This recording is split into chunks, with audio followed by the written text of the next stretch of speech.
در این ویدیو انیمیشن بیایید با فرایند تسعید آشنا شویم.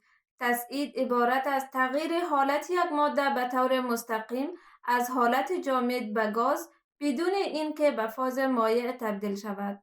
تسعید زمانی اتفاق می افتد که یک ماده انرژی کافی برای غلبه بر قوه‌های جذب بین ذرات خود را جذب کند و در نتیجه مولکول‌های فردی ماده به طور مستقیم به حالت گاز فرار می کنند بدون اینکه به حالت مایع تبدیل شود.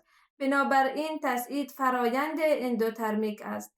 بهترین مثال‌های تسعید مثلا یخ به طور مستقیم فاز خود را از حالت جامد به گاز یعنی بخار تغییر می دهد که به عنوان مه می توان مشاهده کرد و دیگر مثال‌های از تسعید تبدیل کربن دی اکساید جامد به گاز و نفتالین جامد به گاز می باشد.